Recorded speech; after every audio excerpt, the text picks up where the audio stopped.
இது சம்பந்தமா இலங்கைக்கும் துபாய்க்கும் என்ன வேறுபாடு இருக்கு? நாங்கள் இன்வெஸ்ட் பண்ணிட்டோம்.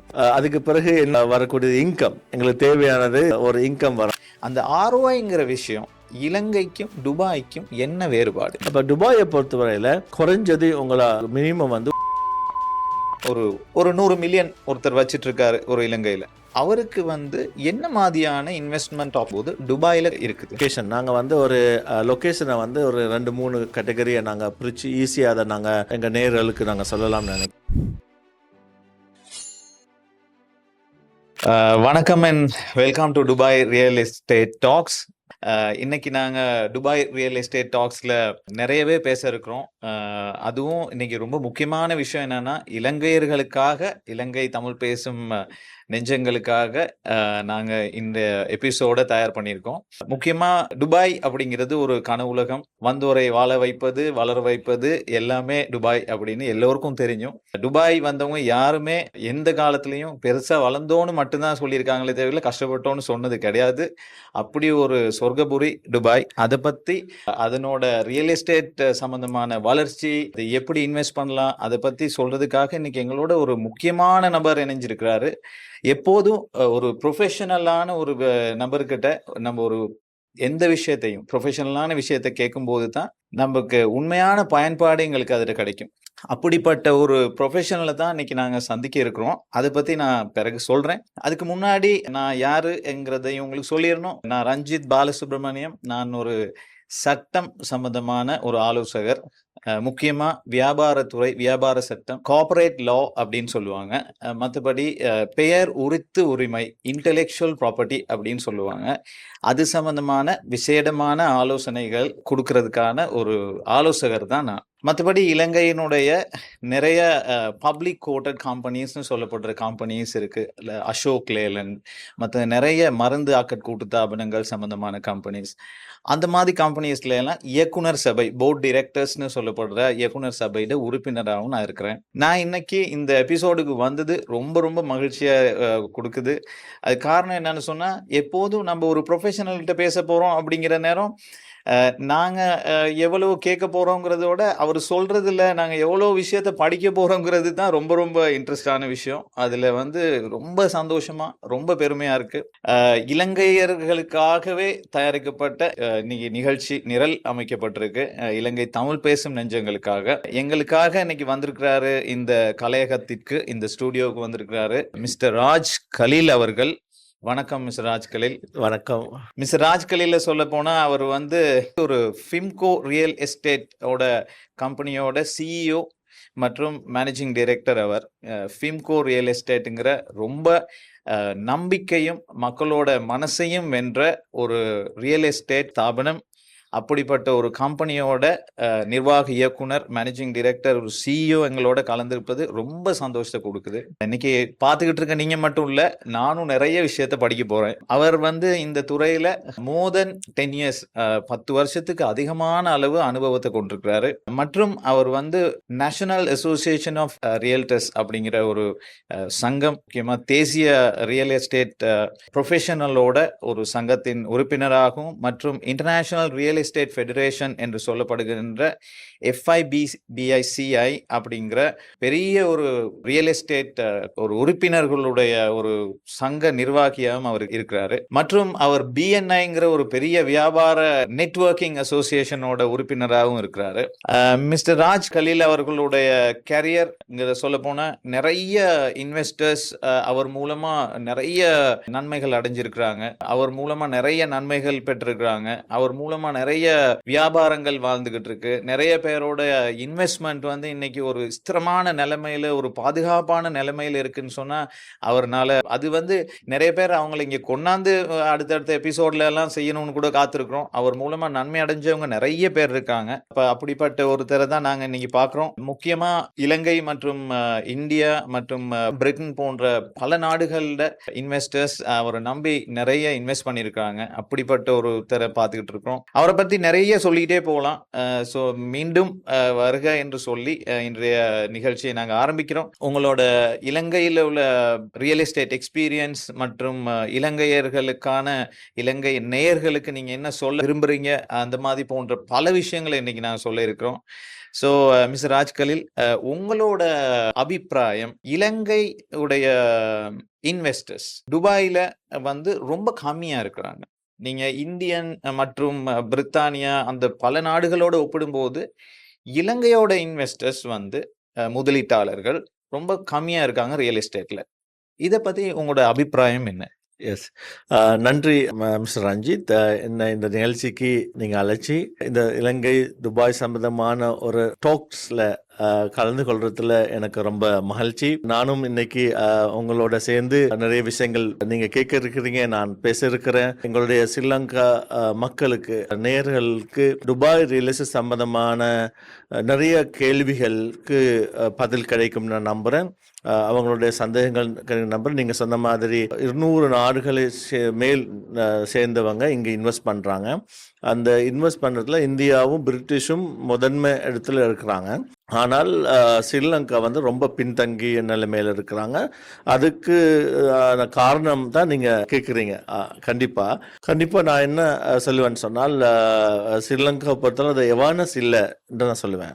துபாய் ரியல் எஸ்டேட் சம்பந்தமான ஒரு எவானஸ் ரொம்ப கம்மி. காரணங்கள் அவங்களுக்கு ஸ்ரீலங்காவில் துபாய் சம்பந்தமான, உதாரணமாக துபாய் என்ற சிட்டியில் ஒரு இன்வெஸ்ட் பண்ணலாம், ஒரு ப்ராப்பர்ட்டியை ஓன் பண்ணலாம். அந்த ப்ராப்பர்ட்டி ஓன் பண்ணும்போது இருக்கக்கூடிய விடயங்கள் அவங்களுக்கு ஸ்ரீலங்காவுடைய விடயங்கள் ஒப்பிட்டு பார்த்து அவங்க அதில் பின் தேங்குறதையும் கூட நாங்கள் நோக்கலாம். அதில் முக்கியமாக துபாய் நாங்கள் சொன்னால் இங்கே 100% டெக்ஸ் ஃப்ரீ இருக்கிற விஷயம் ரொம்ப பேருக்கு தெரியாது. இப்போ நாட்டில் ரொம்ப அதிகமான டெக்ஸ் பே பண்ணுறோம். இந்த ரெண்டல், அதாவது இன்கம்களுக்கோ இல்லாட்டி கேபிட்டல் கெயின் டெக்ஸ் எல்லாம் இருக்குது. ஆனால் இங்கே எதுவுமே இல்லை, அந்த விஷயங்கள் தெரியாமல் இருக்குது. அடுத்த விஷயங்கள் நாங்கள் பார்க்கலாம், globally Dubai real estate connect ஆகிருக்கிறது. அதை குளோபலி நாங்கள் பார்த்தோம்னா இன்டர்நேஷ்னலி துபாய் சிட்டி தான் இப்போ முன்னிலை வகிக்குது ரியல் எஸ்டேட்டில். அதனால் இங்கே நிறைய பேர் பிரயோசனம் அடைகிறாங்க துபாய் ரியல் எஸ்டேட்டில். அந்த பிரயோசனங்கள் அவங்களுக்கு போய் சேரலை. சரியான திட்டங்கள், அதாவது விஷயங்கள், இங்கே உள்ள ரெகுலேஷன்கள் இருக்கலாம், இங்கே கிடைக்கக்கூடிய பயன்களாக இருக்கலாம், ப்ராஃபிட் எப்படி அவங்களுக்கு கிடைக்குதுன்னு சொல்கிற விஷயங்கள் அவங்களுக்கு போய் சேரலை. அந்த மாதிரியான எவானஸ் இல்லாதது தான் ஒரு முக்கிய காரணம் நான் சொல்லுவேன். நன்றி மிஸ் ராஜ் கலீல் அவர்களே. இலங்கையில் முதலீட்டாளர்கள் நம்பிக்கை சம்பந்தமான ஒரு விஷயத்தை அடிப்படையில வச்சு அது பிறகுதான் முதலீடுகள் பொதுவா செய்யறது வழக்கம். இலங்கையின் சந்தர்ப்ப சூழ்நிலைகால இலங்கையில் ஏற்பட்ட பல நம்பிக்கையை சிதைக்கிற மாதிரியான விஷயங்கள் நடக்கிறபடியால முதலீட்டாளர்கள் சர்வதேச சந்தையில முதலீடு பண்றதுக்கு தயங்குறாங்களா? துபாய் மாதிரி மார்க்கெட்ல அவங்க சர்வதேச சந்தையில துபாய் மாதிரி ஒரு முக்கியமான இடத்துல கூட அவங்க இன்வெஸ்ட் பண்றதுக்கு தயங்குறாங்களா? அப்படி உங்களோட அபிப்பிராயம்?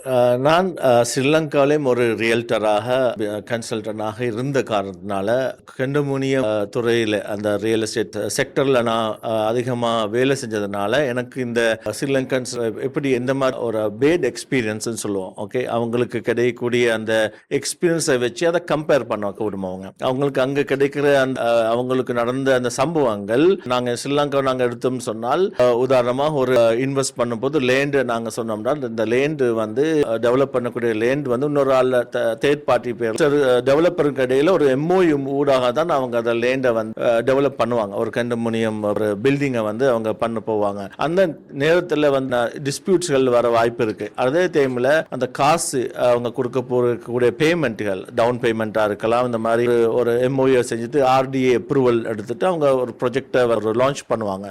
அந்த லான்ச் பண்ணி அந்த பேமெண்ட்டை கலெக்ட் பண்ணி அந்த பேமெண்ட்டை சரியா அந்த ப்ராஜெக்ட்டுக்கு யூஸ் பண்ண அந்த ப்ராஜெக்டை கம்ப்ளீட் பண்ண மாட்டாங்க, டிலே.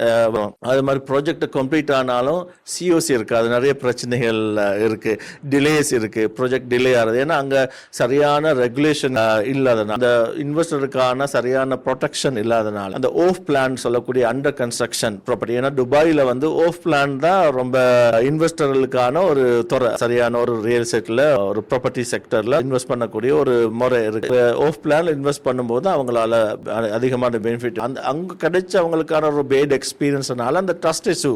ஏன்னா நாங்கள் சொல்லுவோம் வந்து பீப்புள் வந்து ஆல்வேஸ் வந்து அந்த ட்ரஸ்ட் பேஸில் தான் பிஸ்னஸ் பண்ணுவாங்க, ஒர்க் பண்ணுவாங்க. அவங்க யாருக்கு அவங்களுக்கு தெரியுமோ ட்ரஸ்ட் வருமோ. ஆனால் ஸ்ரீலங்காவில் அவங்க ட்ரஸ்ட் பேஸில் ஒர்க் பண்ணியிருப்பாங்க. இந்த மாதிரி எக்ஸ்பீரியன்ஸில் வந்து அவங்களுக்கு ரொம்ப சிக்கல்கள் வந்து இருக்கும். நீங்கள் ஒரு லேண்ட் வந்து ஒரு மோர்கேஜில் இருக்கும், நாளைக்கு சிஓசி வாரத்துக்கு அதுலேயும் பிரச்சனை ஆகலாம். டைட்டில் டீடில் பிரச்சனை, ஆஃப் பிளான் ஒரு அண்டர் கன்ஸ்ட்ரக்ஷன் ப்ராப்பர்ட்டிக்கு வந்து டைட்டில் டீடு கூட கிடைக்கும். இந்த மாதிரி விஷயங்கள் துபாயில் எப்படி அவங்களுக்கு அமையும், அதே ரெஃபரன்ஸ் எடுத்து அவங்க இன்டர்நேஷ்னல் மார்க்கெட்டை அவங்க யோசிக்கிறாங்க. அது ஒரு முக்கியமான ட்ரஸ்ட் இஷ்யூவானாலையும் அவங்க துபாய் இந்த மாதிரி விஷயங்களை பார்க்கறது கூட இல்லை கேட்டறிஞ்ச அதுக்கான சொல்யூஷன் ஒன்று ஒரு எஜுகேஷனல் விஷயங்களை பார்த்து ஒரு அவேர்னஸை கிரியேட் பண்ணி அவங்க பார்க்குற விஷயங்கள் அவங்களுக்கு கம்மியாக இருக்குது. இந்த ஹோஸ்ட் பண்ணக்கூடிய இந்த நிகழ்ச்சிகளை கண்டிப்பாக நீங்கள் அவங்களுக்கு சம்பந்தமான கேள்விகள் கேட்பீங்கன்னு நினைக்கிறேன். அதில் எனக்கு நான் சம்பந்தமாக இந்த நிறைய தெளிவுகளை நாங்கள் கொடுக்கலாம். இது ஒரு முக்கியமான நீங்கள் முக்கியமான காரணம் இன்வெஸ்ட் பண்றதுக்கு ஸ்ரீலங்கன்ஸ் கம்மியா நீங்க பாப்பீங்க. நன்றி நன்றி, ரொம்ப தெளிவா இருந்துச்சு அந்த பதில், ரொம்ப நன்றி. மற்றபடி ராஜ் கலீல் அவர்களே, நான் இன்னொரு விஷயத்த உங்கள்கிட்ட கேட்கணும்னு இருக்கிறேன். எப்படின்னா, இந்த பணம் அனுப்புவதில் உள்ள சிக்கல்கள், அதாவது இன்வெஸ்ட் பண்ணும்போது money transfer on the investment, அந்த முதலீடு பண்றதுக்கான பண பரிமாற்றலை செய்தல உள்ள சரியான வழிமுறைகள், இலங்கையிலிருந்து இந்த மாதிரி முதலீடு செய்வதற்கான, இன்னொரு நாட்டில் முதலீடு செய்வதற்கான பண பரிமாற்றத்தில் உள்ள பிரச்சனைகளும் இதற்கு ஒரு காரணமா? கண்டிப்பா ஒரு முக்கியமான காரணம் ஸ்ரீலங்காவில் நீங்க இன்வெஸ்ட்மெண்ட்டுக்கு குறைவான ஒழுங்கான முறைகள் இல்லாதனால, அந்த ரெகுலேஷனல் வந்து சில கட்டுப்பாடுகள் இருக்கிறதுனாலையும், மற்ற நாட்டிலிருந்து அதிகமான இன்வெஸ்டர் இருக்கிறதுக்கும் ஸ்ரீலங்காவில் வந்து குறைவான இன்வெஸ்டர் இருக்கிறதுக்கும் காரணங்கள்லாம் உண்டு.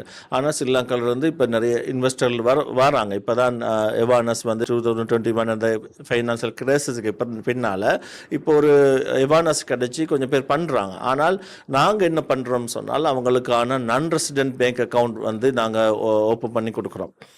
நான் ரெசிடென்ட் பேங்க் அக்கௌண்ட் ஊடாக அவங்க வந்து டிரான்சாக்ஷன்கள் அவங்க பண்ண முடியும்.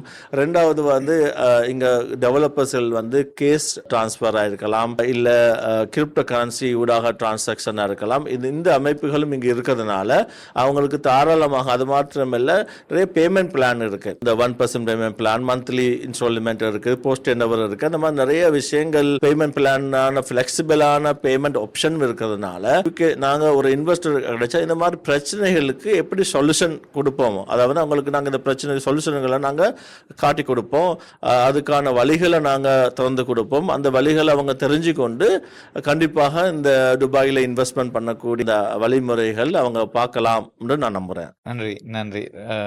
மற்றபடி மிஸ்டர் ராஜ் கலீல், இப்போ நீங்க பாத்தீங்கன்னா, எங்களுடைய நேயர்களுக்கு நீங்க ஒரு முக்கியமான இன்னொரு விஷயத்த நான் கேட்கணும்னு இருக்கேன். முதலீட்டாளர்கள் இலங்கையில் இருந்து முதலீடு பண்ணும்போது, துபாயில இதற்கு சட்டதிட்டங்களை, இந்த மாதிரி ஒரு முதலீடு வரும்போது அந்த முதலீடு பாதுகாப்பா இருக்கணுங்கிறதுக்காக என்ன மாதிரி சட்டதிட்டங்கள்லாம் அவங்க பண்ணியிருக்காங்க?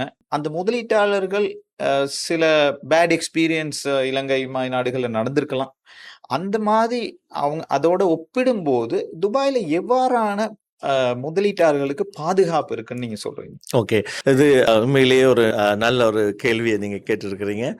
கண்டிப்பாக, ஏன்னா ஸ்ரீலங்காவோட இந்த அவங்களுக்கு கிடைச்ச ஒரு நெகட்டிவ் எக்ஸ்பீரியன்ஸை வந்து கண்டிப்பாக அவங்க பார்ப்பாங்க. அதனால தான் துபாயை வந்து அந்த பிராண்ட், துபாயோடைய நம்பகத்தன்மை இருக்கு.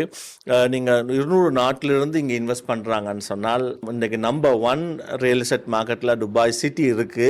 அதுக்கு காரணம் துபாய் இந்த வச்சிருக்கக்கூடிய இந்த ரெகுலேஷன், இன்வெஸ்டரை பாதுகாக்கக்கூடிய இன்வெஸ்டர் ஃப்ரெண்ட்லி பாலிசி, அதை எல்லாம் அவங்க அமைச்சு வச்சிருக்கிறதுனால இதை வந்து யாருக்குமே மிஸ்யூஸ் பண்ண முடியாது. 100% வந்து ஒரு இன்வெஸ்டரை பாதுகாக்கக்கூடிய, அதுல வந்து இந்த துபாயுடைய சிட்டியுடைய பிராண்ட் இருக்கு, நம்பகத்தன்மை இருக்கு. ஏன்னா ரியல் எஸ்டேட் தான் இவங்களோட ஜிடிபியில் அதிகமா இவங்களுடைய வருவது, இவங்களுடைய ஃபியூச்சர் பிளான்ல விஷனா இருக்கலாம், இதெல்லாம் விஷயத்துலையுமே ரியல் எஸ்டேட் தான் முக்கிய பங்கு வகிக்குது.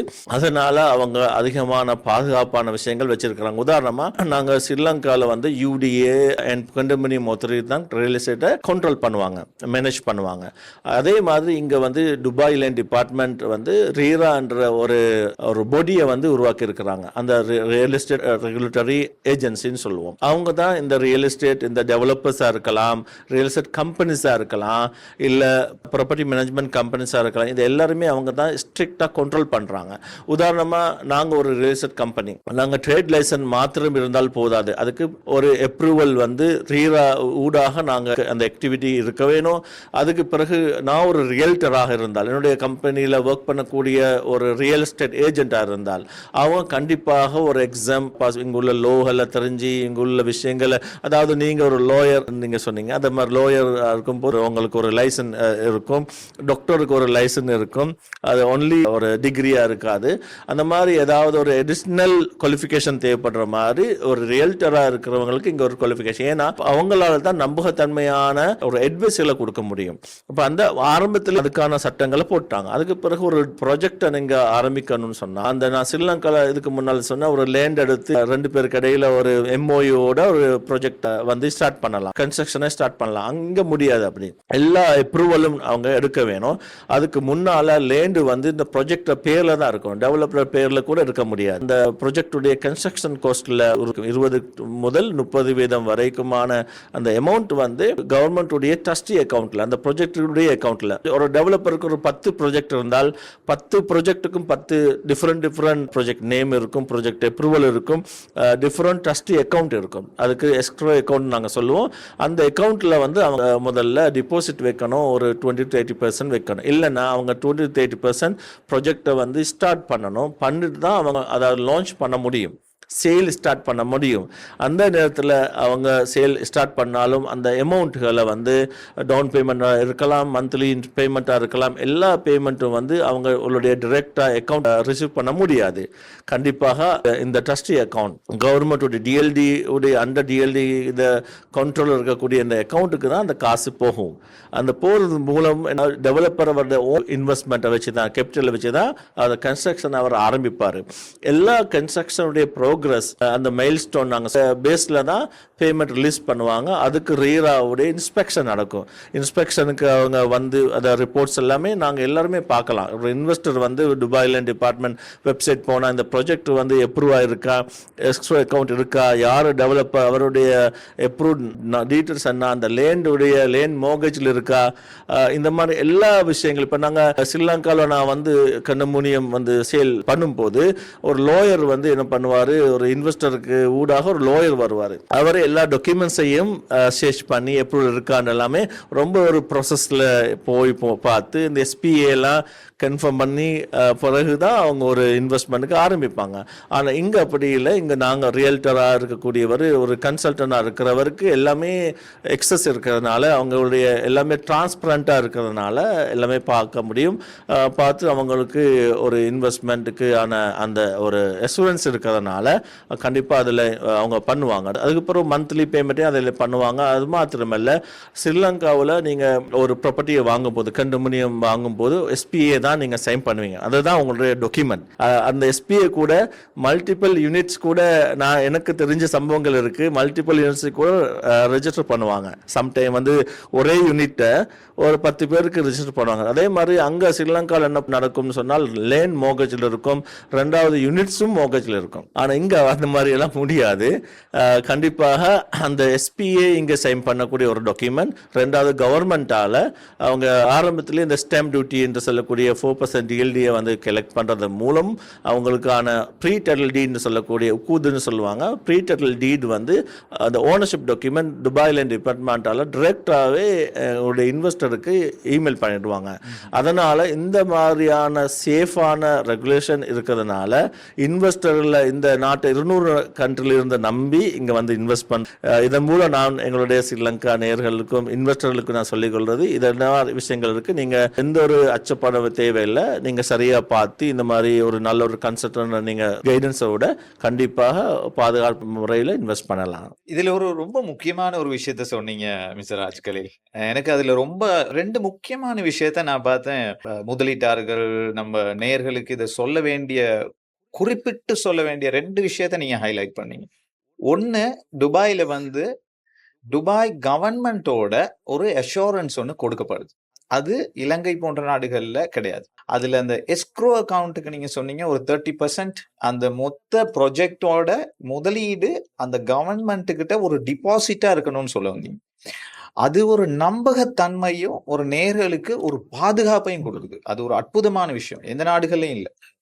2வது முக்கியமான ஒரு விஷயம் என்னன்னு சொன்னால், நீங்க சொன்னதுல நான் பார்த்ததுல ஒரு ரொம்ப ரொம்ப யூனிக்கான விஷயம். இந்த அரசாங்கத்தோட அவங்க வர்ற அந்த இன்டர்வென்ஷன்னு சொல்லக்கூடிய அவர்களுடைய ஈடுபாடு, அவர்களுடைய கண்ட்ரோல் அது துபாயில இருக்கு.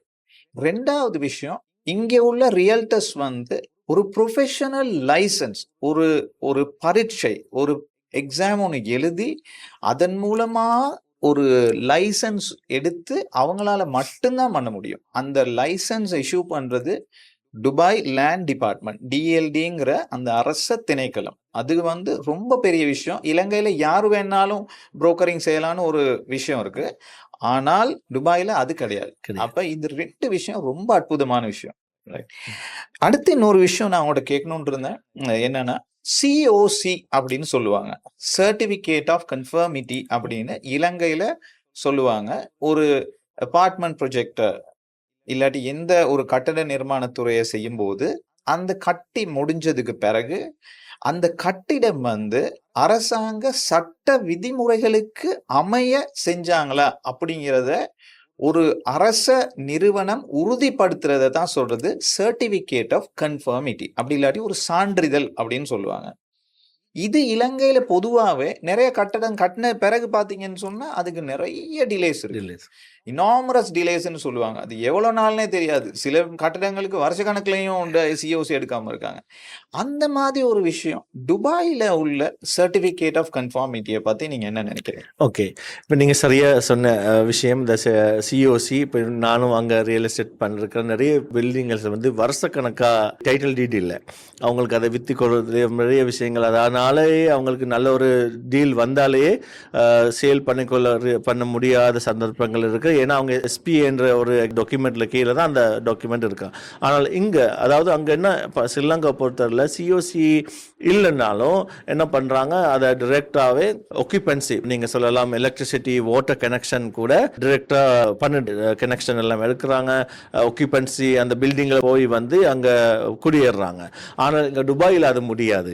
எல்லா ப்ராப்பர்ட்டி இன்ஸ்பெக்ஷன் இங்க எவ்ரி டைம் நடக்குதுனால அந்த ஒவ்வொரு சந்தர்ப்பங்கள்ல இன்ஸ்பெக்ஷன் நடக்குது. அது அப்ரூவல் எல்லாம் ப்ராப்பரா இங்க கன்சல்டண்டா இருக்கலாம், எல்லாமே அந்த ப்ராப்பரா எல்லாம் ஊடாக போறது. அப்ப அங்க யூடிஏ வந்து ஒரு 10th ஃப்ளோருக்கு எடுத்துட்டு 11th ஃப்ளோரை கட்டிட்டுவாங்க. அதுக்கு அப்ரூவல் சரியா இருக்காது. வந்து அதாவது சிஎஸ்சி நடக்கிற டைம்ல அவங்க பிரச்சனையா இருக்கும். அதுல ஒரு டிராவிங்ல ஒன்னு இருக்கும், அவங்க ஒன்னு பண்ணி வச்சிடுவாங்க. இங்க அதெல்லாம் முடியாது. எல்லாம் அந்த டைம்ல கன்சல்டன்ட் இருக்கலாம், அதுல சம்பந்தப்பட்ட நிபுணர்கள் எல்லாமே பார்த்து ஒரு ரீகன்ஃபார்ம் பண்ணிக்கொள்ளுவாங்க. அதனால பில்டிங் ஹேண்ட் ஓவர் பண்ண முன்னாலேயே ஹேண்ட் ஓவர் ப்ராசஸ் இருக்கு. இப்போ ஹேண்ட் ஓவர் பண்ண முன்னால என்ன பண்ண அந்த பிசிசி இங்க சொல்லுவாங்க, பில்டிங் கம்ப்ளீஷன் சர்டிபிகேட். அங்க சிஓசி, இங்க பிசிசி.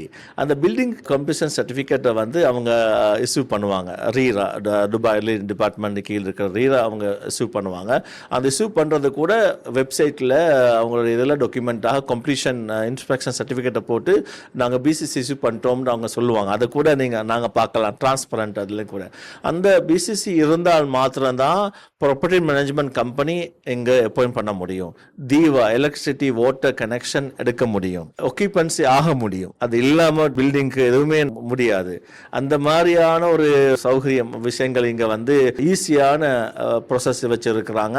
அதுக்கு பிறகு ஃபுல் பேமெண்ட் இவங்க செட்டில் ஆகிருந்தால் 24 ஹவர்ஸ்லேயே அதை விட லெஸ் தென் சில டாக்குமெண்ட்ஸ் கம்ப்ளீட் பண்ணிட்டோம்னு சொன்னாலே டைட்டில் டீடும் வந்துடும். எல்லாமே ஈஸி ப்ராசஸில் வச்சிருக்கிறதுனால தான் துபாயை வந்து நம்பி வந்து நிறைய பேர் இன்வெஸ்ட் பண்ணுறாங்க. இங்கே வந்து டெவலப்பர்ஸ் கூட எல்லா கண்ட்ரிலேருந்து வந்து இங்கே இன்வெஸ்ட் பண்ணி இந்த பில்டிங்கள் அவங்க கட்டுறாங்க. எல்லாருக்குமே ஈஸியான ப்ராசஸ் வந்து ரெண்டுக்குமே, இன்வெஸ்டருக்காக இருக்கலாம், டெவலப்பராக இருக்கலாம், வேறு எங்களை மாதிரி ரியல் எஸ்டேட் ஏஜென்ட்ஸ் இருக்கலாம், இல்லை எங்களுக்கு ஈஸியாக இந்த டிரான்ஸ்பரண்ட்டாக ஒரு விஷயங்களை செய்ய முடியும்.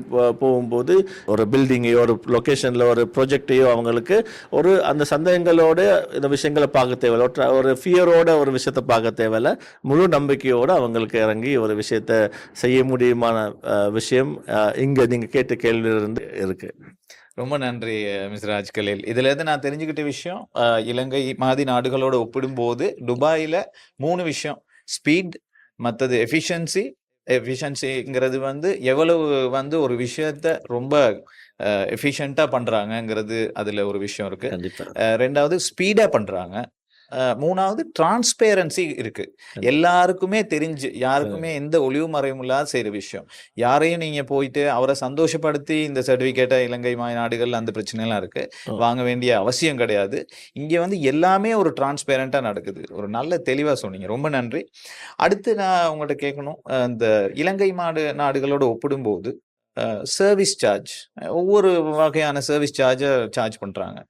வேற ப்ராப்பர்ட்டி மேனேஜ்மெண்ட், அந்த மாதிரி விஷயங்கள் இலங்கையோடு ஒப்பிடும்போது துபாயில எப்படிப்பட்ட ஒரு சூழ்நிலை காணப்படுது? கண்டிப்பா. இதுவும் கூட துபாய் டிபார்ட்மெண்ட் கீழே ரீரா தான் இதையும் ஒரு ரெகுலேஷன் வச்சிருக்கிறாங்க. ஓகே, உதாரணமாக இந்த ப்ராப்பர்ட்டி மேனேஜ்மெண்ட் கம்பெனிஸ் இப்போ ஸ்ரீலங்காவில் ஒரு ஃபர்ஸ்ட் இயர் என்ன பண்ணுவாங்க, டெவலப்பர் தான் இந்த பில்டிங்கை மெயின்டைன் பண்ணுவாங்க. அதுக்கு பிறகு தான் ஓனர் அசோசியேஷனுக்கு அது போகும்.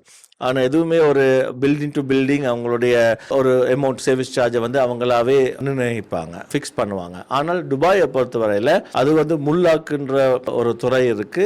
அந்த துறையால் தான் இதை சர்வீஸ் சார்ஜ் எல்லாமே எடிட் பண்ணுவாங்க. இயர்லி என்னென்ன பில்டிங் டு குவார்டர்லி அவங்களுக்கு அந்த இன்வாய்ஸ் வரும். அந்த இன்வாய்ஸ் அவங்க டிரெக்டாகவே கவர்மெண்ட்டுக்கு அவங்க கூதுன்ற சிஸ்டம் மூலம் அதை பே பண்ணுவாங்க. அதே நேரத்தில் இந்த சர்வீஸ் சார்ஜஸ் எல்லாமே பில்டிங் உடைய லொகேஷனையும் பொறுத்து, பில்டிங் எம்யூனிட்டிஸ், பில்டிங் உடைய அந்த ஃபெசிலிட்டிஸ் எல்லாம் பொறுத்து சர்வீஸ் சார்ஜ் உடைய விஷயங்கள் மாறுபடும். அது மினிமம் 14 இருக்கும், சில லொகேஷன்ல 12 இருக்கும், சில 18, 20 பெர் ஸ்கொயர் ஃபீட்டா இருக்கும்.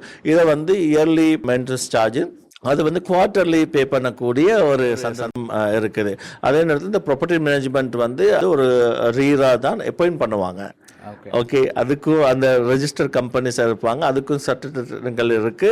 அவங்க தான் அதை நிர்ணயிக்கணும். எல்லாமே இங்குள்ள பொலிசியல் படி தான் அவங்க அதை நிர்ணயிக்க முடியும். அந்த மாதிரியான நிறைய விஷயங்கள் இதில் இருக்கிறதுனால அந்த பீஸ் ஆஃப் மைண்ட், நீங்கள் இன்வெஸ்ட் பண்ணினால் இது துபாய் மாதிரி கண்ட்ரியில் என்னன்னா பீஸ் ஆஃப் மைண்ட் கிடைக்கும். ஓகே, இங்கே இருக்கக்கூடிய ஒரு 75% ஃபாரின் இன்வெஸ்டர் தான் இங்கே ப்ராப்பர்ட்டி டெனண்ட்டுக்கு லேண்ட்லோட தெரியாது. அவங்க சைன் டிஜிட்டலி அவங்க எல்லாமே பண்ணிக்கொள்வாங்க. அடுத்தது ப்ராப்பர்ட்டி மேனேஜ்மெண்ட் பில்டிங்கில் இருக்கிற விஷயங்களை பார்த்துக்கொள்வாங்க. எல்லாமே இங்க ஒரு ஓனர்ஸ் இன்வால்வ் ஆக வேண்டிய அவசியம் இல்லை. எல்லாமே ஒரு பீஸ் ஆஃப் மைண்டோட விஷயங்கள் நடக்கும். ஒரு முக்கியமான விஷயத்தை சொன்னீங்க, பீஸ் ஆஃப் மைண்டுங்கிற ஒரு விஷயம் ஒவ்வொரு மனுஷனுக்கும் ரொம்ப தேவையான விஷயம். உங்கள் வாழ்க்கையில என்ன இருந்தாலும் இந்த பீஸ் ஆஃப் மைண்ட் அப்படிங்கிற ஒரு விஷயம், அதாவது மனதுக்கு ஒரு நிம்மதியை கொடுக்கக்கூடிய விஷயங்கள் எதுவா இருந்தாலும் அதுதான் உலகத்துல பெரிய பாக்கியமான விஷயம்.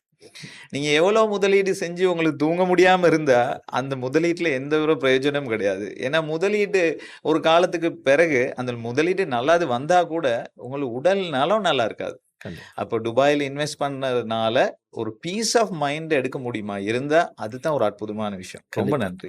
மற்றபடி மிஸ் ராஜ்கலில் வாடகை மற்றும் குத்தகை, ரெண்டல் அக்ரிமெண்ட்ஸ், ரெண்டல் லாஸ்ன்னு சொல்லுவாங்க.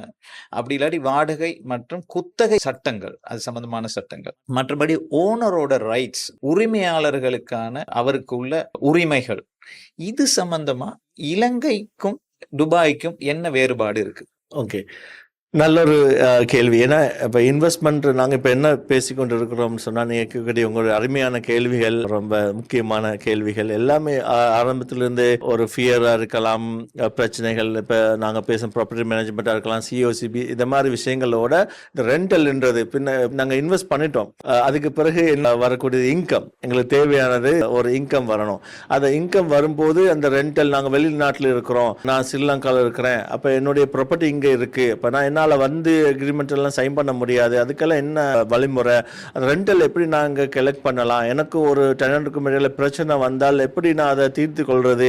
ஸ்ரீலங்காவிலேயே 1000 விஷயங்கள் இருக்கும்போது இங்க துபாய்ன்ற ஒரு வெளிநாட்டுல என்னால் எப்படி இதெல்லாம் மேனேஜ் பண்ண முடியும்ன்ற கேள்வி எல்லாருக்குமே இருக்கும். கண்டிப்பா இங்க ஒரு இஜாரு சிஸ்டம் சொல்லி இருக்கு, டெனன்சி கான்ட்ராக்ட். இப்ப நாங்க இந்த துபாய் லேண்டுடைய எல்லாமே நீங்க பாத்தீங்கன்னா இந்த பாடிஸ் எல்லாமே அந்த துபாய் லேண்டு கீழே ரீரா இருக்கு. அது வந்து நிறைய பாடிஸ்களை இன்னும் உருவாக்கி முல்லாக்குன்ற இருக்கலாம், ப்ராப்பர்ட்டி மேனேஜ்மெண்ட் மூலம் சில நிறைவேற்றதா இருக்கலாம், இப்ப இது ரெண்டல் விஷயங்கள் இருக்கலாம். ரெண்டலுக்கு இஜாரு என்ற சிஸ்டம் மூலம் டெனன்சி கான்ட்ராக்ட் சொல்லுவோம். அந்த டெனன்சி கான்ட்ராக்ட் வந்து டிஜிட்டலி அவர் அங்க இருப்பாரு, அவர் ஸ்ரீலங்கால இருந்தோம்னா டெனன்ட் இங்க இருப்பாங்க. இடையில வந்து ஒரு ரியல் எஸ்டேட் ஒரு கம்பெனிஸ் வந்து அதை இன்வால்வ் ஆகுது. அதை என்ன பண்ணுவாங்க, ரெண்ட் அவுட் பண்ண பிறகு அந்த டெனன்சி கான்ட்ராக்ட் சைன் பண்ணுவாங்க. சைன் பண்ணி எல்லா பேமெண்ட்டுகளும் அவங்க அட்வான்ஸ் ஆகவே எடுப்பாங்க. அதாவது பிடிசிசி ஊடாக ஃபர்ஸ்ட் இன்ஸ்டால்மெண்ட் வந்து 1 பேமெண்ட், 2 பேமெண்ட், 3 பேமெண்ட், 4 பேமெண்ட் ஒரு டேர்ம்ஸ்ல அதை முடிவாகும். அதுக்கு பின் அந்த பேமெண்ட் வந்து அட்வான்ஸ் ஆகவே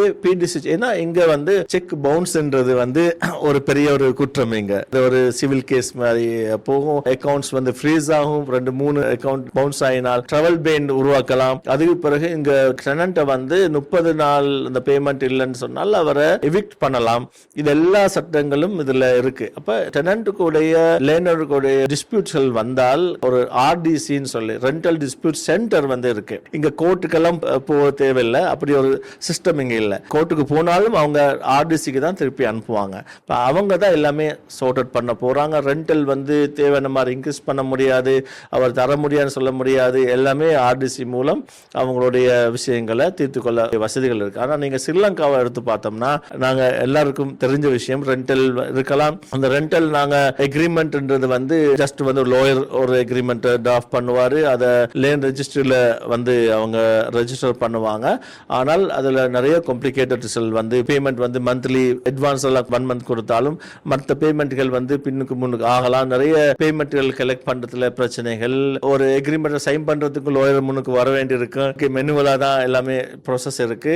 அந்த மாதிரியோடு நாங்க பார்க்கும்போது நான் சொன்ன ஆரம்பத்தில் சொன்ன பீஸ் ஆஃப் மைண்ட், நீங்க இன்வெஸ்ட் பண்ணிட்டீங்களா, அதுலேயே ரிட்டர்ன்ஸ் வருதா, அதுவும் உங்களுக்கு பீஸ் ஆஃப் மைண்டா நீங்க உங்க பேங்க் அக்கௌண்ட்ல காசு வந்துட்டே இருக்கும். அந்த மாதிரி ஒரு இன்வெஸ்ட்மெண்ட் பண்ணிட்டு பீஸ் ஆஃப் மைண்டோட இருக்கலாம். நல்ல விஷயம் சொன்னீங்க. முதலீட்டாளர் ஒருவர் துபாயில ஒரு முதலீடை பண்ணின பிறகு அவர் பயம் இல்லாம அதை வாடகைக்கு விட்டுட்டு நிம்மதியா இலங்கையில கூட இருக்கலாம், வேற நாடுகள்ல வேணாலும் இருக்கலாம், அந்த வாடகை சம்பந்தமான எந்த பிரச்சனையும் வராது அப்படிங்கிறது உங்களோட பதில்ல இருந்து நல்லா புரியுது.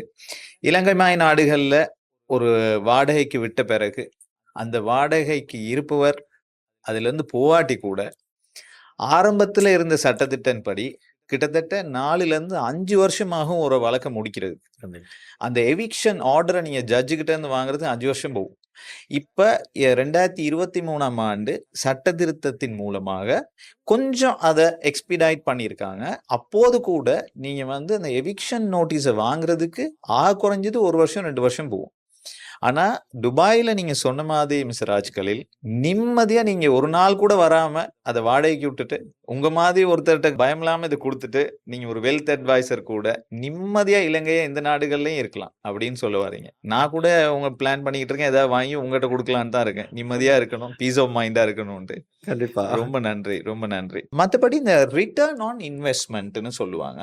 நம்ம முதலீடு பண்ணும்போது அந்த முதலீட்டால நம்மளுக்கு கிடைக்கக்கூடிய நன்மைகள் இலங்கைக்கும் துபாய்க்கும் என்ன வேறுபாடு அப்படிங்கிறது நான் கேட்கறதுக்கு முன்னாடி ஒரு நல்ல விஷயம் ஒன்று இருக்கு. என்னன்னா எந்த காலத்திலையும் ROI அப்படின்னா பார்த்தா நம்ம கோல்டுல இன்வெஸ்ட் பண்ணலாம், பேங்க்ல இன்வெஸ்ட் பண்ணலாம், அப்படி இல்லாட்டி பிட்காயின் மாதிரி வேற புதிய நாணயங்கள்ல இன்வெஸ்ட் பண்ணலாம். இப்படி எல்லாத்தையும் பார்த்தாலும் புதிய இப்போது வரைக்குமான ஒரு கணிப்பீடு ஒன்று சொல்லுது, ரியல் எஸ்டேட் தான் ஒரு பயமிடாம பாதுகாப்பான ஒரு இன்வெஸ்ட்மெண்ட்னு. இப்போது வரைக்கும் அது ரியல் எஸ்டேட் தான் இருக்கு. அப்ப உங்க மாதிரி ஒருத்தட்ட எங்களுக்கு ரொம்ப ஆசையா இருக்கு.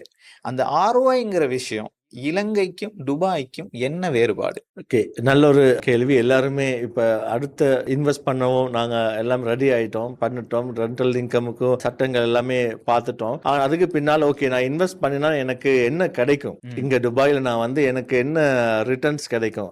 அதுதான் முக்கியமான அடுத்த கேள்வியா இருக்கும். நீங்க சொன்ன மாதிரி உதாரணமா high net Worth people, individuals okay. அவங்கள்ட்ட மெயினா வந்து எல்லாமே ரியல் எஸ்டேட்ல தான் பெரும்பாலானவங்க இன்வெஸ்ட் பண்ணுவாங்க. ஏன்னா அது அட்லீஸ்ட் கரண்டி என்ன கொடுக்கும், return of capital okay. At least கேபிட்டலாவது அவங்களுக்கு மற்ற ஃபீல்டில் இன்வெஸ்ட் பண்ணும்போது, கம்யூனிட்டியில் இன்வெஸ்ட் பண்ணும்போது கேபிட்டலுக்குமே ஒரு கரண்டி இருக்காது ஓகே. ஆனால் நான் இப்போ சொல்லக்கூடிய விஷயங்கள் இதுக்கு பின்னால் சில விஷயங்கள் நாங்கள் பேசுவோம். அதுலேயும் கூட நான் உங்களுக்கு ரிட்டர்ன்ஸை வந்து ஸ்ரீலங்காவோட ஒப்பிடும்போது நான் தெளிவான ஒரு விஷயங்கள் பேசலாம். ஆனால் இங்கே துபாயில் வந்து எங்களுக்கு நீங்கள் ஸ்ரீலங்காவோட நாங்கள் ஒப்பிடும்போது 3 to 4% நான் சொல்கிறது மேக்ஸிமம் ரேஞ்ச் ஸ்ரீலங்கா கிளம்புல நான் இப்போ கிளம்ப தான் கண்டுமுனியம் எக்ஸாம்பிள் எடுத்து தான் நாங்கள் பேசுகிறோம். 3 to 4% தான் நாங்கள் உள்ள மினிமம் ரெண்டல் இன்கமாக வரும். அதுவுமே 30% வரைக்கும் இன்னைக்கு பர்சனல் இன்கம் டேக்ஸ் இருக்கு. அப்போ 15-18% தான் இன்கம் நீங்கள் ரிட்டர்னுக்கான டேக்ஸும் நீங்கள் பே பண்ண வேண்டியிருக்கும். அது மேலே சர்வீஸ் சார்ஜும் அதிகமாக அங்கே டிஃப்ரெண்ட்டாக சர்வீஸ் சார்ஜஸ் மற்ற எக்ஸ்பென்சஸ் இருக்கு. அப்போ துபாயை பொறுத்தவரையில் குறைஞ்சது உங்களை மினிமம் வந்து ஒரு 8% வந்து இங்கே ரிட்டர்ன்ஸை எதிர்பார்க்கலாம் ஓகே. அடுத்தது எப்ரிசியேஷன் நாங்கள் சொல்கிறோம். அந்த ரிட்டர்ன்ஸுக்கு எந்த ஒரு டேக்ஸும் இல்லை, ஜீரோ டேக்ஸ். அதுவும் ஒரு முக்கியமான விஷயம். எங்கிற இன்வெஸ்டருக்கு அவங்க ஏர்ன் பண்ணக்கூடிய விஷயத்துக்கு 100% ஒரு ரிட்டர்ன்ஸ் எடுக்க முடியும். அதாவது சர்வீஸ் சார்ஜுடைய கொஸ்ட்டை தவிர அவங்களுக்கு நெட் அவங்களுக்கு வேற எந்த ஒரு செலவும் இல்லாத ஒரு இந்த கொஸ்ட் அவங்களுக்கு அந்த ரிட்டர்ன்ஸ் எடுக்க முடியும். அது மாத்திரமில்ல ஸ்ரீலங்காவில் எப்ரிசியேஷன் நாங்கள் பார்த்தோம்னா, ஆனால் ஸ்ரீலங்காவில் உண்மையிலேயே எப்ரிசியேஷன் இருக்குதா சொன்னால் நான் வந்து ஸ்ரீலங்கா ருபீஸ்ல அவங்க எப்ரிசியேஷன் அவங்க சொல்லுவாங்க. ஆனால் அந்த இன்ஃப்ளேஷன் டிப்ரிசியேஷன் இல்லை நாங்கள் கரன்சி டிப்ரிசியேஷன் பார்த்தோம்னா அது உண்மையான எப்ரிசியேஷனா கேபிட்டல்லேயே அது வரும். பின்னால் நாங்கள் சில எக்ஸாம்பிள் நாங்கள் பார்க்கலாம். அங்கேயும் வந்து ஒரு 10% வந்து கேபிட்டல் கெயின் டேக்ஸ் இருக்கு ஓகே. ஆனால் இங்க துபாயில zero capital gain tax okay. அதே நேரத்தில் இங்க இன்ஃப்ளேஷன் இல்லை. யுஏஇ திர்ஹமும் யுஎஸ் டாலரும் பெட்ஜ்ட் கரன்சின்னு சொல்லுவோம். அது டையா இருக்குது. 100 இயர்ஸ் கான்ட்ராக்ட் எக்ரிமெண்ட் சைன் பண்ணிருக்கிறாங்க. இப்போ 30 இயர்ஸ் தான் கம்ப்ளீட் ஆயிருக்கு. 70 இயர்ஸுக்கு அதே கரன்சி தான் ஸ்டேபிளா இருக்கும், ஃபிக்ஸ்டா இருக்கும். அதனாலையும் இந்த ப்ராப்பர்ட்டியோட இன்ஃப்ளேஷனும் இல்லை, உங்களுடைய காசும் வந்து இங்க என்ன ஆகுது, அமௌண்ட்டும் எப்ரிஷியேட் ஆகுது. இங்க இன்வெஸ்ட் பண்றது மூலம் அதுலயும் ப்ராப்பர்ட்டி மட்டும் எப்ரிஷியேட் ஆகல, ஈவன் கரன்சியும் கூட உங்களுக்கு எப்ரிஷியேட் ஆகிறதுனால இங்க அந்த பெனிஃபிட்டும் இங்க கண்டிப்பா வந்து இந்த ரிட்டர்ன்ஸ் வந்து இங்க எடுக்கலாம் கண்டிப்பா எல்லாருக்குமே. அதனால தான் 200 நாட்டுக்கு மேல அவங்க இங்க இன்வெஸ்ட் பண்ணி இங்க வந்து அதிகமா இன்வெஸ்ட் பண்ணி கேபிட்டல் எடுக்க காரணம் இந்த டேக்ஸ் பெனிஃபிட்ஸுக்காகவும் higher rental income, high yield வருது, ஹை எப்ரிசியேஷன் இருக்கு. மற்ற நாட்டுகளோட கம்பேர் பண்ணும்போது இருக்கு. இப்போ துபாயில் நாங்கள் ஒரு ப்ராப்பர்ட்டி வாங்கும்போது ஈவன் மும்பை டில்லியை விட கம்மியாக இங்கே வாங்கலாம் ஓகே. எஃபோர்டபுள் பார்க்கும்போது துபாய் தான் எஃபோர்டபுள் இன்னைக்கு ரேஞ்சில் இருக்கிறோம். டேக்ஸ் பெனிஃபிட் இல்லை, லீகல் ஃப்ரேம்வொர்க்னாலும் ஸ்ட்ராங் லீகல் ஃப்ரேம்வொர்க். அதனால ஒரு நல்ல ஒரு ரிட்டர்ன்ஸ் வந்து இங்கே எடுக்கலாம். நன்றி நன்றி மிஸ்டர் ராஜ் கலீல். அப்ப இதுல இருந்து எங்களுக்கு ரொம்ப தெளிவா புரியுற ஒரு விஷயம், உலக நாடுகள் அனைவருமே இலங்கை துபாய் மாய் நாட்டு அதுல ஒரு முக்கியமான ஒரு விஷயத்தை நான் சொல்ல மிஸ் பண்ணிட்டேன். அதாவது அண்டர் கன்ஸ்ட்ரக்ஷன் ப்ராப்பர்ட்டிங்க எடுக்கும் போது அது 10 to 30%. இப்போ 3 இயர்ஸ்ல ஒரு ப்ராஜெக்ட் நாங்கள் எடுக்கிறோம், அது 3 இயர்ஸ்க்கு பின்னால் நாங்கள் அதை ரிசீவ் பண்றோம் போது ஒரு 10 to 30% வந்து நான் சொல்லக்கூடியது ஒரு மினிமம் ரேஞ்ச் தான், எவரேஜா நடக்கிற விஷயங்கள். 10 to 30% வந்து எப்ரிஷியேட் ஆகும். இப்போ நீங்க 100 மில்லியன் இன்வெஸ்ட் பண்றது ப்ராப்பர்ட்டி ரெடி ஆகும் போது ஒரு 30% வரையும் நீங்க எப்ரிசியேஷன் இருப்பா. அதுலயும் வந்து உங்களுக்கு ஆர்ஐ வந்து முன்னாலேயே ரெண்டல் இன்கம் எல்லாம் கிடைக்க முன்னாலேயே அவங்களுக்கு ஒரு ப்ராப்பர்ட்டி வெளியே வந்து இன்க்ரீஸ் ஆயிருக்கு. ரொம்ப ரொம்ப நன்றி, ரொம்ப நன்றி. நல்ல நிறைய இந்த மாதிரி விஷயங்கள் நிறைய பேருக்கு இன்னும் தெரியாது. நான் நினைக்கிறேன் இந்த ஒரு நிகழ்ச்சி மூலமா எல்லாத்துக்கும் தெரிய வந்திருக்கு. நீங்க சொன்ன ஒரு முக்கியமான விஷயம், உலக நாடுகள் அனைவருமே எல்லா முதலீட்டாளர்களும் இருக்கக்கூடிய ஒரு முக்கியமான நாடு துபாய்ன்னு சொல்லலாம். எந்த நாட்டுல இந்த மாதிரி ஒரு விஷயம் இல்லை. ரெண்டாவது நீங்க சொன்ன மாதிரி வரி விதிப்புல வந்து நிறைய லிபரல் ஒரு அப்ரோச் ஒன்று, நிறைய வரி இல்லாமல் இருக்காங்க. அப்போ அதனால ஒரு நல்ல ஒரு விஷயம். மற்ற நாடுகள், இலங்கை போன்ற நாடுகளில் வரி அதுலேயுமே நீங்கள் சொன்ன மாதிரி capital gain tax, personal income tax அதுகளில் எல்லாம் நிறைய அவங்களுக்கு முதலீடுகளில் நிறைய ரோட் பண்ணும். ஆனால் இங்கே அந்த பிரச்சனையெல்லாம் கிடையாது. நீங்கள் அடுத்து கடைசி முக்கியமான ஒரு விஷயம் சொன்னீங்க, இந்த ஆஃப்லைன், அதாவது ஒரு கட்டிடம் நிர்மாணிக்க முன்னாடியே நீங்கள் வந்து அதுக்குரிய டிபாசிட்ஸை பே பண்ணி அதுக்குள்ள இன்வெஸ்ட்மெண்ட்டை பண்ணும்போது அதில் ஒரு நல்ல விஷயம் என்னன்னா, கட்டிடம் கட்டி முடிக்கிற நேரமே ஒரு 20-30% லட்சத்துக்கு மேல அதோட வேல்யூ அதிகமாயிருது, அப்ரிஷியேட் ஆயிருது. அது கண்டிப்பா. ஒரு நல்ல விஷயம். மத்தபடி மிஸ்டர் ராஜ்கலில் அவர்களே இந்த என்னன்னா ஒரு ஒரு 100 மில்லியன் ஒருத்தர் வச்சிட்டு இருக்காரு ஒரு இலங்கையில. அவருக்கு வந்து என்ன மாதிரியான இன்வெஸ்ட்மென்ட் ஆப்ஷன் இலங்கை மாதிரி நாடுகளோட கம்பேர் பண்ணும்போது துபாயில இருக்குது? அது ஒரு முக்கியமான ஏன்னா ஈஸியா இருக்கும். இத பத்தி கம்பேர் பண்ணும்போது, நாங்க பேசக்கூடிய விஷயங்கள அவங்க லிங்க் பண்ணி பார்க்கலாம். அப்ப ஒரு ஈஸியா அவங்களுக்கு அனலைஸ் பண்றதுக்கு வசதியா இருக்கும்னு நான் நம்புறேன். ஒரு 100 மில்லியன் ரூபீஸ் வந்து இங்க இன்வெஸ்ட் பண்ணும்போது, இங்க 3 லொகேஷன் நாங்க வந்து ஒரு லொகேஷன வந்து ஒரு 2, 3 கேட்டகரியா நாங்க பிரிச்சு ஈஸியா அத நாங்க எங்க நேயர்களுக்கு நாங்க சொல்லலாம்னு நினைக்கிறேன். அதாவது ஒரு டியர் 1, டியர் 2, டியர் 3ன்ற லொகேஷன்ல ஒரு 100 மில்லியன் நீங்க இன்வெஸ்ட் பண்ணும்போது ஸ்ரீலங்கா ரூபீஸ் இன்வெஸ்ட் பண்ணும்போது ஒரு டியர் 1ல அதாவது பிரீமியம் லொகேஷன்ல ஒரு ஸ்டுடியோ வாங்கலாம். ஓகே, நாங்க அதை ஜஸ்ட் ஒரு 1 மில்லியன் 1.2 மில்லியன் ரேஞ்சில் நாங்கள் அதை கன்வர்ஷன் ரேட் பார்த்தோம்னா ஒரு ஸ்டுடியோ வாங்கலாம். அதே இது வந்து டியர் 2ன்ற லொகேஷன்ல மிட் ரேஞ்ச் இருக்கக்கூடிய லொகேஷன்ல எங்களுக்கு வந்து ஒரு 1 பெட்ரூம் வாங்கலாம். அதே இது வந்து ஒரு டியர் 3 லொகேஷன் நாங்கள் பார்த்தோம்னா அது வந்து எஃபோர்டபிள் பட்ஜெட் லொகேஷன். என்ட்ரி அது புதிய இன்வெஸ்டர்களுக்கு ஒரு மினிமம் அமௌண்ட் வச்சிருக்கிறவங்களுக்கு ஒரு என்டர் ஆகக்கூடிய ஒரு லொகேஷனை நான் சொல்லலாம். அந்த மாதிரி லொகேஷன்ல வந்து கண்டிப்பா ஒரு 2 ஸ்டுடியோ வாங்கலாம். இந்த மாதிரி ஒரு இன்வெஸ்ட்மெண்ட்டை வந்து ஒரு 100 மில்லியன்ல வந்து பயன்படுத்திக் கொள்ள முடியும். சரியான முறையில் ஸ்ட்ராட்டஜிஸா நாங்கள் அதை யோசிக்கணும். எங்க இன்வெஸ்ட் பண்ணால் கூட ROI, இப்ப நாங்கள் ROI பத்தி பேசுறோம். இந்த ROI வந்து எப்படி கூட்ட முடியும்? எந்த லொகேஷன்ல வந்து சில லொகேஷன் வந்து மெச்சூர்ட் லொகேஷன் ஆல்ரெடி அப்ரிஷியேட்டட் ஆயிருக்கிற லொகேஷனா இருக்கும். சில லொகேஷன் வந்து க்ரோவிங் ஆன டெவலப்பிங் ஆகிற லொகேஷனா இருக்கும். அப்ப இந்த அப்ரிசியேஷன் வந்து எங்களோட பே பேக்கை வந்து ஒரு ஷார்ட் பீரியட்ல டென் பண்றது இல்லாட்டி அதை எப்படி மாற்ற முடியும்ன்றது நாங்க அட்வைஸ் பண்ணும்போது நாங்க ஒவ்வொரு இன்வெஸ்டருடைய ஒப்ஜெக்டிவ்க்கு ஏற்ற மாதிரி அவங்களுக்கு நாங்க அட்வைஸ் பண்ணி அதை மேக்ஸிமைஸ் பண்ணி கொடுக்கறதுக்கு நாங்க கைட் பண்றது. அது மாதிரி நாங்க பண்ணும்போது இதை நல்ல முறையில் இதை யூஸ் பண்ணலாம்னு நினைக்கிறேன். நன்றி. நீங்க இப்ப சொன்ன மாதிரி இந்த டியர் 1, டியர் 2, டியர் 3 லொகேஷன்ஸை பத்தி நீங்க சொன்னீங்க. அதை பத்தி இந்த டியர் சிஸ்டம், இந்த நகர அபிவிருத்தி நகரமயமாக்கல நிறைய அடிப்படைகள்ல வித்தியாசப்படுத்தி இருக்காங்க. ரொம்ப டிமாண்ட் உள்ள இடம், நிறைய வர்த்தகம் நடக்கிற இடங்கள், சில ஃபெசிலிட்டிஸ் ரிசோர்சஸ் இருக்க இடங்களை பார்த்து அதை டியரா இது பண்ணியிருக்காங்க. டியர் 1, 2, 3. இது துபாயில வந்து இது எப்படி அது நடந்துகிட்டு இருக்கு? மற்றபடி அதோட ப்ரைசிங், மற்றபடி லொகேஷன், அதோட டிமாண்ட், இதை வச்சு நீங்க முதலீடோட இதை பொட்டென்ஷியலை பத்தி சொல்லுங்க. ஓகே, உதாரணமாக நாங்கள் வந்து இப்போ ஸ்ரீலங்கா நாங்கள் கிளம்புன்னு சொன்னோம். கிளம்பு 1, 2 ஒரு 12, 13, 14 இல்லாட்டி அப் டு 15 வரைக்கும் நாங்கள் ஒரு ஏரியாவில் எல்லாமே ஈஸியாக நாங்கள் என்ன பண்ண முடியும், ஒரு வித்தின் ஷார்ட் டைம்லேயே சில இடங்களுக்கு வந்து ரீச் ஆக முடியும். துபாய்ன்றது வந்து ஒரு சிட்டி, ஒரு ஸ்மால் சிட்டி. அது அந்த சிட்டியில் வந்து நிறைய லொக்கேஷன் இருந்தாலும் அந்த ஒவ்வொரு லொக்கேஷன்லேயுமே ஆரம்ப இருந்து டெவலப் பண்ணுறதுனால தான் இந்த டியர் 1, டியர் 2, 3 வந்து அந்த ரேஞ்சில் இங்கே நாங்கள் பார்க்கலாம். அதாவது ஸ்ரீலங்காவை நாங்கள் ஒப்பிடும் போது உதாரணமாக இந்த டியர் 1, டியர் 2, 3 சொன்னால் ஸ்ரீலங்காவில் வந்து கிளம்பு 2, 3, 7 வந்து இந்த டியர் 1க்குள்ள நாங்கள் ஸ்ரீலங்காவில் சொல்லுவோம். அதாவது பிரைம் லோக் அதிகமாக எல்லாருமே வந்து டிமாண்ட் கொஞ்சம் ப்ரைஸ் வந்து அதிகமாக இருக்கும். இந்த ப்ரைஸ் வைஸ் ப்ராப்பர்ட்டியுடைய ப்ரைஸ் ரேஞ்ச் எல்லாம் நாங்கள் பார்க்கும்போது ஜென்ரலாக நார்மல் பில்டிங்லேயே வந்து அவங்க லேன் வேல்யூ கூடனால அங்கே ப்ரைஸ் வந்து அதிகமாக இருக்கும். அதே மாதிரி இங்கே வந்து நாங்கள் லொக்கேஷன் வந்து எக்ஸாம்பிளாக பிஸ்னஸ் பே, டவுன் டவுன், துபாய் மரீனா மாதிரி லொக்கேஷனை வந்து நாங்கள் ஒரு ப்ரீமியம் லொக்கேஷனுக்குள்ள அதாவது டியர் 1க்குள்ள நாங்கள் கொண்டு வரலாம். அதே மாதிரி டியர் 2 வந்து துபாயை வந்து JVC, அர்ஜான், அல்ஃபுர்ஜான் சொல்லுவோம். இந்த மாதிரி ஏரியாக்கள் வந்து ஸ்ரீலங்காவுடைய நாங்கள் கிளம்பு 4, 5, 6 100% அந்த மாதிரி ஒப்பிடல. அந்த உதாரணத்துக்கு அந்த ப்ரைஸ் ரேஞ்ச், லேன் வேல்யூ அந்த மாதிரி நாங்கள் பார்க்கும்போது எப்படி நாங்கள் ஸ்ரீலங்காவில் இந்த ஈவன் CBSL ரிப்போர்ட் நாங்கள் எடுத்தாலும் சில ரிப்போர்ட்டுகள் ஸ்ரீலங்காவில் வந்து ரிசர்ச் ரிப்போர்ட்டில் நாங்கள் எடுத்தோம்னு சொன்னால் அவங்க டியர் 1, டியர் 2 இப்படி தான் அவங்க கேட்டகரைஸ் பண்ணிருக்கிறாங்க. அப்போ அதே மாதிரி துபாயும் வந்து ஈஸியாக கம்பேர் பண்ணி சொல்றதுக்காக தான் நான் இதையும் வந்து சொல்றேன். டியர் 3 வந்து எஃபோர்டபிள் லொகேஷன் போது இங்க DLRC, மஜான், இன்டர்நேஷனல் சிட்டி இந்த மாதிரி சிட்டிகளை நாங்கள் இந்த ஏரியாவை நாங்கள் சொல்லுவோம். ஸ்ரீலங்காவில் உங்களுக்கு தெரியும் தெஹிவலையா இருக்கலாம், கிளம்பு 13 இருக்கலாம், பிட்டக்கோட்டை எல்லாம் இன்னைக்கு யாருக்குமே எஃபோர்டபிள்ல வாங்கலாம். என்ட்ரி பிரைஸ் இப்போ ஆரம்பிச்சு இப்போ தெஹிவலில் கொஞ்சம் பிரைஸ் கூட்டிட்டு வர்றது காரணம் ஆல்மோஸ்ட் லேண்ட் குறைவுனால. இது மாதிரி ஃபியூச்சர்ல வந்து இந்த டியர் 2, 3 எல்லாம் கூட நிலைமைகள் மாறலாம். டிமாண்ட்கள் நாடுகளை பொறுத்து எல்லாமே மாறும்னு நினைக்கிறேன். இதை வந்து ஈஸியாக நாங்கள் ஒரு கம்பேர் பண்ணி பார்க்கறது மூலம் எங்கள் நேயர்களுக்கும் ஒரு துபாயை பற்றி ஒரு அனுபவம் கம்பேரிஷன் அவங்களுக்கு கிடைக்கும், லொக்கேஷனை பற்றி ஒரு ஐடியா கிடைக்கும்னு நான் நினைக்கிறேன்.